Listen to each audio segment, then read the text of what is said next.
Think about the most successful leaders in the business today. When we hear their names, we come to know about their image, their specific reputation, and the values they added in our lives. That is the power of personal branding. And today, we dive deep into what it actually takes to scale, to build, and sustain that kind of authority. Joining us for the conversation, a former venture capitalist turned personal brand architect who has mastered building personal brand, a brilliant entrepreneur who specializes in building million-dollar personal brands for investors and founders all over the world. We had an opportunity to uncover many answers that young entrepreneurs want to ask. Questions like, what is the right medium to get high-ticket clients? The impact of AI in today's world? In short, an amazing conversation from an amazing person. At the Glow Capital, because we give something different than others. We provide much more than just ghostwriting.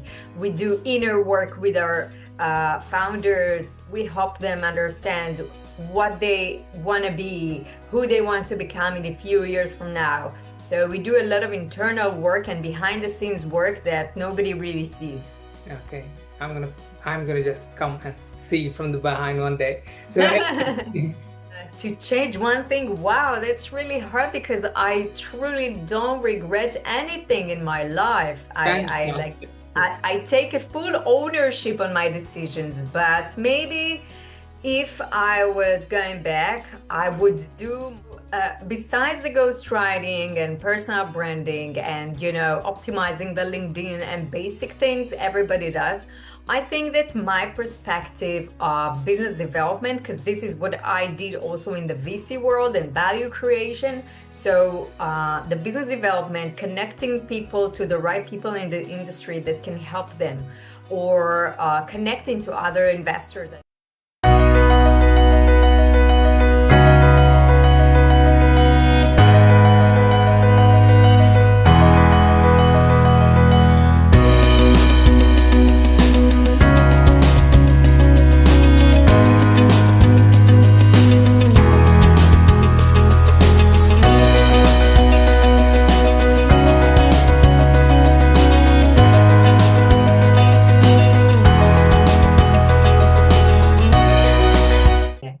Dear viewers, we have an exceptional guest joining us from Thailand. She is a person who has built a remarkable intersection of personal branding, community building, digital influence, and she's also a venture capitalist. Please join me in welcoming the incredible guest, Anna Leizerovici Eckstein, who is a founder of Glow Capital.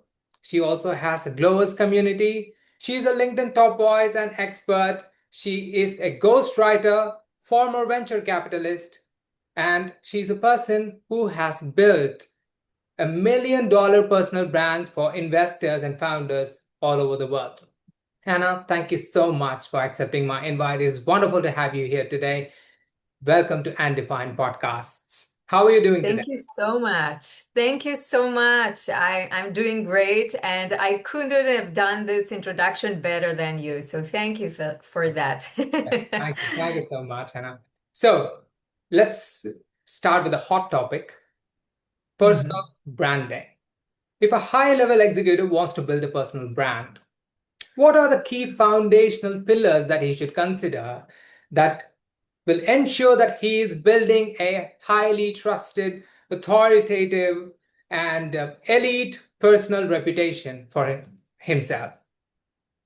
Great question. So, to be honest, it depends on how you see personal branding. The way I define it is the way you don't want only others to see you, but also how do you want to be preserved for yourself. So, it's basically providing your lived experience and knowledge and sharing it to the world and showing what you're doing, why you're doing it. Why a lot of people just post, like, I did this, I did that, but they don't say why or what it went wrong. So it's showing the real you behind the scenes, which is something that people connect to much more than just generic posts or information. So this is, in my opinion, the personal branding I believe in, and that's the way to do it right, authentic.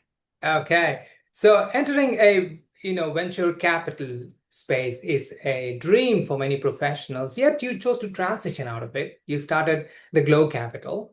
And I want to ask you that what convinced you that the executive personal branding is, the next frontier and it is worth building a business around it? What was the reason for transition? So that's a great question. Actually, I'm still working with a lot of VCs and investors, but now from the service provider hat. And the transition wasn't easy, to be honest, because from, an investor mindset, I get to build my own business. But this was, to be honest, my passion. And I realized how much writing and sharing things helped me throughout my career. And I think that today in this AI world, the human connections we build and our story matters more than ever. So if in the past you could just go to the same job for years and until you retire, right? Today it's not an option. Today things move so fast. So without sharing your story or being present, it's really hard to get a job or to get a promotion or to do incredible things if people don't trust you and know what you have to say or to give them as a product.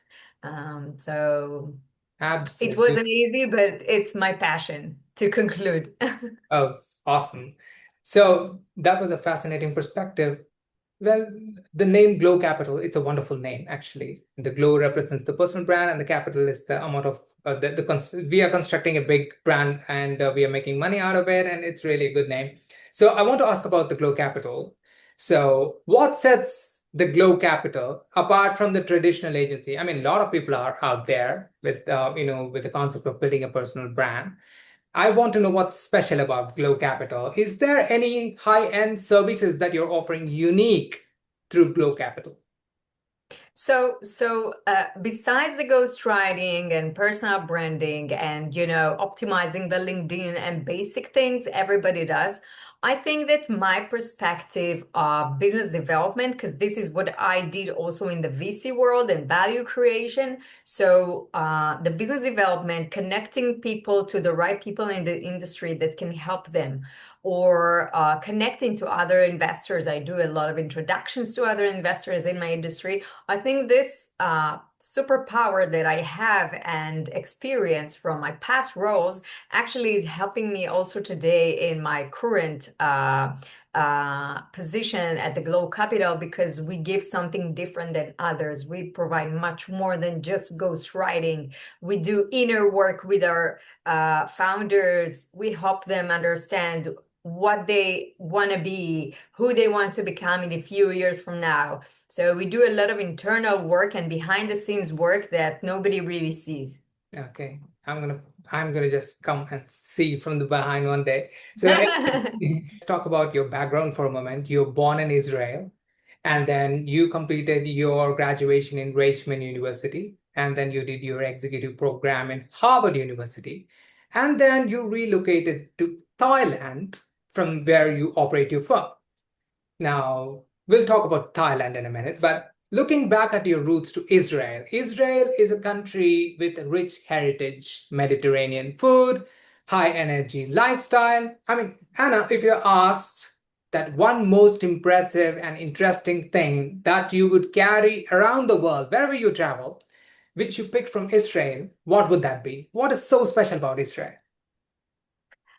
I think I think resilience Okay. because it sounds like a buzzwords, but I think because Jewish people throughout the history had such a hard time. Even today, a little noises start to reject Jewish people and do a lot of stuff. So I think this made us actually stronger and even closer to who we are in our heart because we want to do just good in this world. And it pushed us as a nation to build more, to be technology leaders, to be innovators, which otherwise probably wouldn't have happened, right? There are a lot of countries in the world, but there is no such ratio of, startups per capita in the world, such as in Israel. So this is what makes it so special. It has also, not easy parts, which is trauma and a lot of other emotional things that represent some parts of the country because of what happened during the last 2 years of the war. But the strength to take yourself from the deep and go up and build and continue your life and be, fulfilled is something that happens only in Israel. Amazing. You guys are amazing people. Honestly, I don't know what kind of situation is there. Sometimes it happens in every country, but it truly is a fascinating country. But I'm really curious to ask this. Why did you choose Southeast Asia, Thailand as a place to run your company? I mean, is there any emerging new trend or new business ecosystem? What did you find so surprising there? So, to be honest, we thought about a lot of places, also South America and other areas. Also, India, by the way, I really love India. I'm a fan. I hope to visit soon. But we thought about Thailand just because we love, the nature here. We wanted, like, coming from a country after 2 years of war. I wanted for me and my family a lot of nature, a lot of, a slower pace and the mental, from the mental aspect. And I think Thailand is the perfect place for that because there are a lot of digital nomads and a lot of tech companies evolving here on one hand, including investors, by the way, which is very interesting also for me. So a lot of opportunities also in real estate and other areas that I'm interested in. And on the other side, a lot of nature, a lot of nice people, the nicest people ever, beautiful places to visit. So it just clicked all the dots. So Yes. it was a Wow. no-brainer. That's and now I understood why you started in Thailand. By the way, whenever you're visiting India, please do let me know. I'll be happy to catch up with you.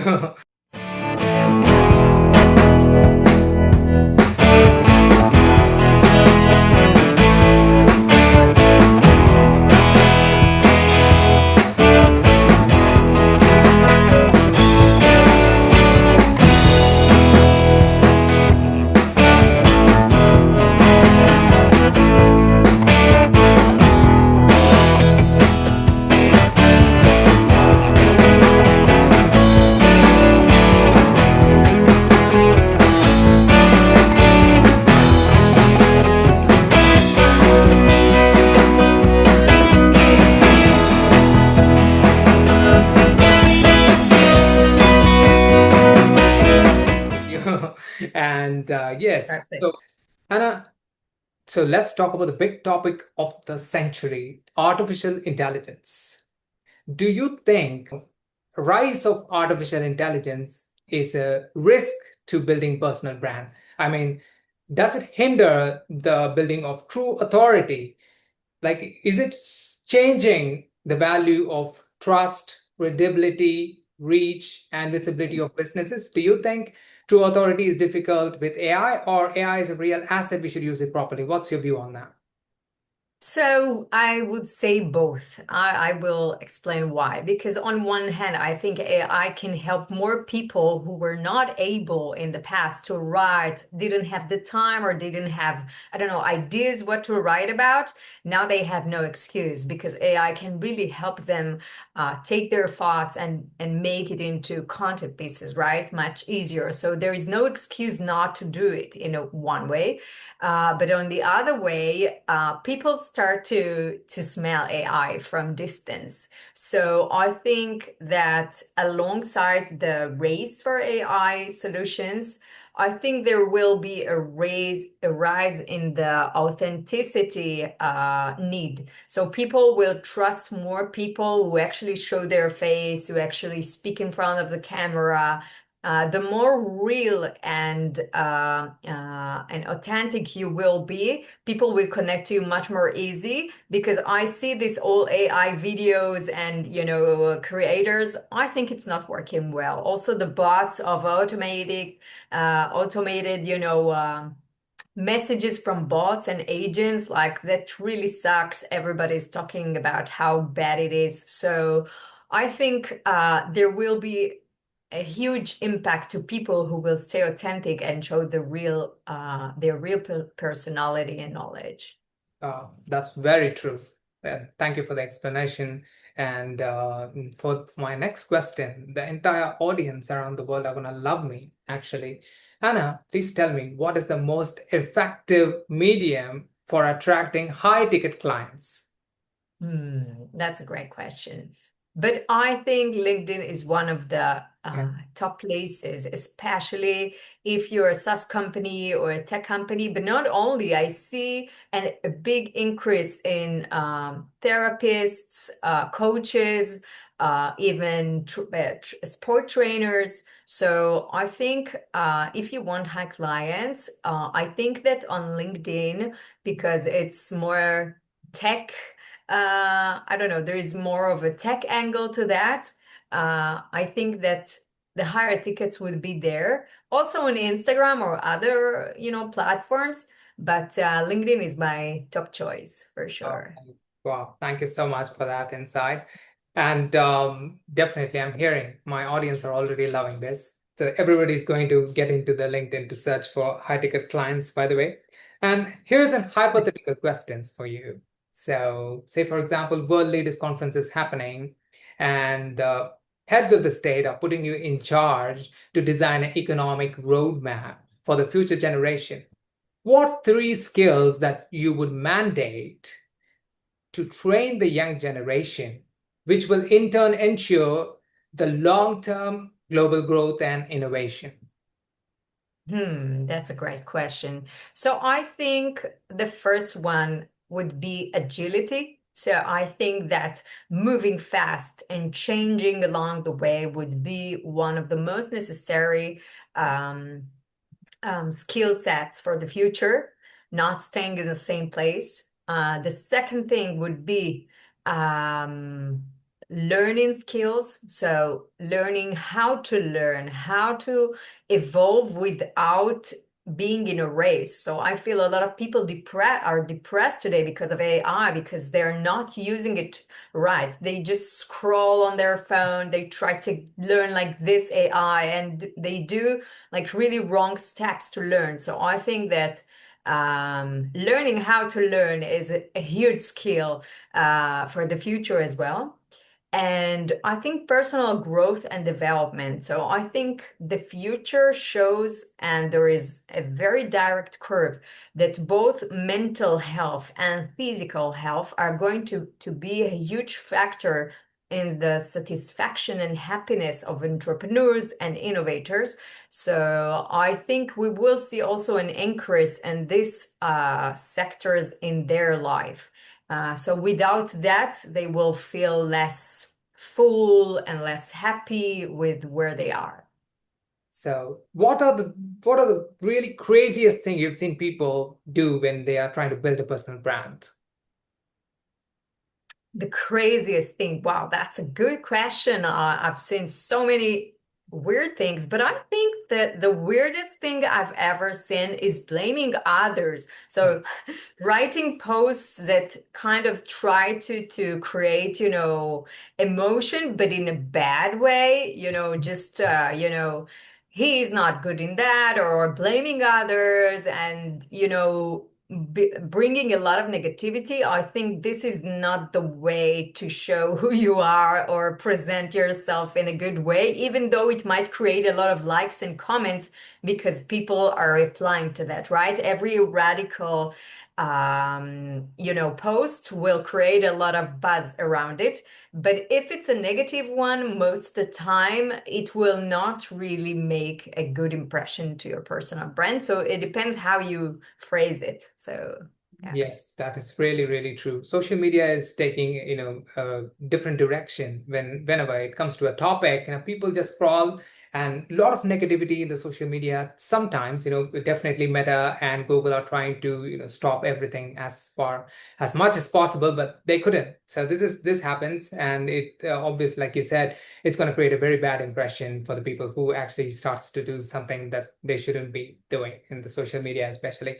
So, anyways, Anna, if there's one thing that, say, for example, I'm having a time machine and you're given a chance to travel back in time and change one thing other than this podcast, what would you change? To change one thing, wow, that's really hard because I truly don't regret anything in my life. I like Fantastic. I take a full ownership on my decisions, but maybe if I was going back, I would do more self-care and self-love to myself, Okay, more compassion. that's Yeah. wonderful. Yes. So what are your future plans for the company? Any new ventures you're trying to explore in the upcoming years? So, to be honest, I have a lot of plans. Some of them are related to investments. So, the Glow Capital, my dream is to make it also sort of a fund that not only helps entrepreneurs with a personal brand, but also invest in them. And also, other directions that might happen, which include a lot of videos and other stage performing arts, which is also part of my world because, a small secret, I was a singer in the past, also in the Oh, Israeli army. So, yeah, so the stage and being on the stage and confidence are things that really matter to me. So, I want to bring also other life skills that matter to me. well, it's not mentioned in the LinkedIn, so I did not put that as a question. Definitely. What kind of songs do you sing? I was singing in a choir and in opera for many years, and Wow. yeah, when I was younger. But today I sing in the shower mainly. But Okay. but I find the stage in other ways. So in podcasts or meetups or conferences, I love to speak on panels. So it's a new way for performing in a Well, different way. good luck with that. Really, we would love to hear that song one day, someday, definitely. And that was so wonderful to talk with you, Anna. Thank you so much for your generous time. From this conversation, it actually delivered a clear understanding of the true gravity of building a authentic personal brand. It reminds me of a quote by Oscar Wilde: "Be yourself, because everyone else is already taken." And your insights are a brilliant testament to that. Anna, thank you so much. It was a true privilege having you for the channel. And from our audience, viewers from entire India, we wish you exceptional success for the Glow Capital. And thank you so much. Thank you so much. I really enjoyed. Thank you. Thank you, guys, and people who are watching. Thank you, and we'll catch you all in next episode. Take care and good day.